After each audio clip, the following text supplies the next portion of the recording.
Hey guys, all right, let's take a look at the review for tomorrow's quiz, quiz 5. The first part, you need to be able to basically know your definitions. So segment SB, let's see, SB goes from the center to the point on the circle, that's a radius.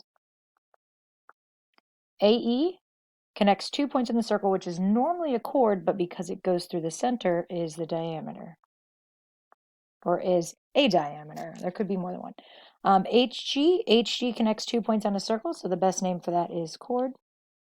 BE goes from center to a point on the circle, that's a radius.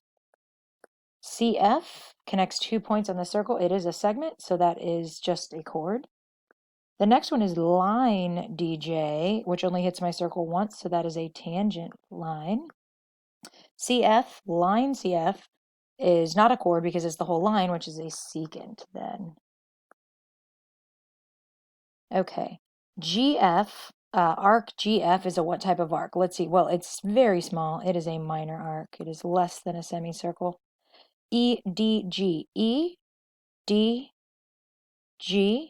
would be, whoa, that's definitely bigger than a semicircle. So that is a major arc. And AFE, A through F to E starts and stops at a diameter, which makes it a semicircle. Angle ABS, here's angle ABS, that's that angle. That is, the vertex is on the center, so it is a central angle. And the point of tangency, the point where the tangent line hits the circle, is point D. Okay. Draw an example of concentric circles. Remember, concentric circles are just circles that share the same center and have various radii. Draw an example of an inscribed circle. That's when the circle should be inside the other shape. So you could maybe have a triangle and then you've got this circle that just touches each of the sides. You could also have drawn like a square, right? Okay. Draw an example of a circumscribed circle. The easiest way to do that is probably to draw a triangle. And then remember, your circle should be around the shape and should go through each vertex. So there the circle is around the shape. Okay? All right, that's circumscribed. Okay. All right, and then these last few problems, we're using some of the ideas about the central angles. So this angle is 68.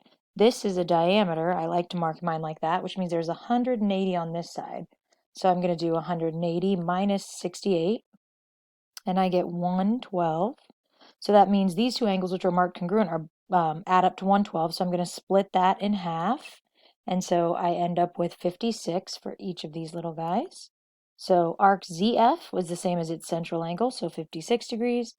And arc R through Z to W would be all of that. So basically everybody but 68. So I actually just did it, instead of adding them, I did 360 minus 68 and got 292. Okay, again, marking those diameters really helps. In 17, we're given this little right angle and that the measure of the arc HQ is 72 degrees. So the question is, what is the measure of HKQ? Well, it should be the same as its arc, so 72. And then what about the measure of Q through P stopping at D? So all of that, well, this is 90, which makes the arc 90. So I just did 90 plus 72, which is 162, and I took that away from 360 because that would be everything that's left. So 360, whoops, minus 162 ended up being 198, I believe. I'm going to double check that real quick.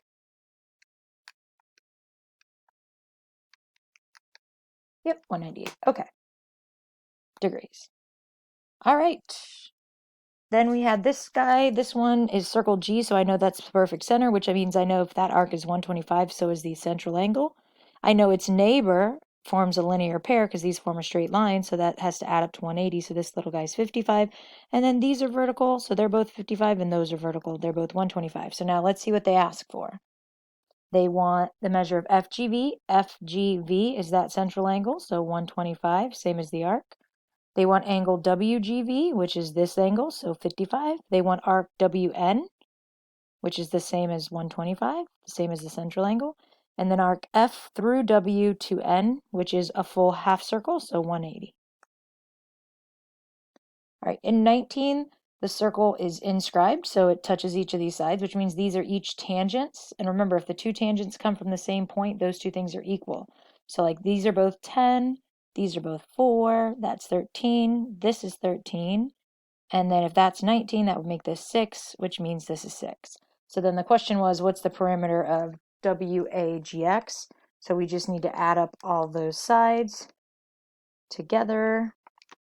And so when I added up all those sides, I ended up with 66. Okay, last but not least, we've got this tangent line meeting the circle. Remember, if the radius meets the tangent, the first thing you should do is put in your little right angle. Then I was given AM is 8. I was given AE, the whole thing is 10, so that means I can use Pythagorean theorem, or that is a triple. It does end up working itself out to 6. So EM is 6, and then the question was how much is WA? Well, to get WA, I have to use the fact that this is also a radius, so that little part is 6, so then 10 minus 6 makes that 4. Okay, let's do the next guy. I have the luxury of being able to erase, so if you don't, you should probably draw it a couple of times so that you can do it for each one. All right, in the next one, I've got WE is 5, AW is 6, and I want AM. Well, first things first, this whole side is 11, and this is a radius, so don't forget that you can make this other little radius 5, and we've got a right angle because it's tangent. So I have x, I have 5 and 11. So I'm going to use x squared plus the other leg squared equals the hypotenuse, the whole hypotenuse 11 squared. So let's work this guy out. So I've got 121 minus 25, so I end up with x squared equals 96 square root. So let's see if we have any perfect square factors. I can do 4, but I can also do 16. So 16 is the biggest, so I'm going to split this into 16 times 6, which is 4 root 6. So AM is 4 root 6. Okay. All right, and last but not least here on the review, we've got another one with this same scenario, so I'm going to put that little right angle back in because it's a tangent to a radius. EAM, which is this angle out here, is 37 degrees. Side EM is 11, and I want a lot of other pieces. So how are we going to solve this? Well, if I don't have two sides, then I do have an angle, I'm going to have to use trig. So I'm going to call this side x, and I'll start with that. So I've got opposite and adjacent from 37, which is tangent. So I'm going to do tangent of 37 equals opposite over adjacent. So I'm going to multiply both sides by x. And then to solve for x, I'm going to divide by tan of 37. So let's see what we get here. I'll round to the nearest tenth since that's what we've been doing. So that is 14.6. So x, which is AM, is 14.6. Okay, and then we want AE, so I want that whole side. So again, I'm thinking of it as a right triangle with 37 and 11, and now I want to solve for that whole hypotenuse. So I'm going to set up a different trig function. So let's see, opposite and hypotenuse is sine. So sine of 37 equals opposite over hypotenuse. Again, I have to multiply by the bottom first, then I can divide by sine of 37. Shouldn't be using any inverse because you're not solving for an angle here. And I end up with 18.3. Okay, so the whole thing, AE, is 18.3.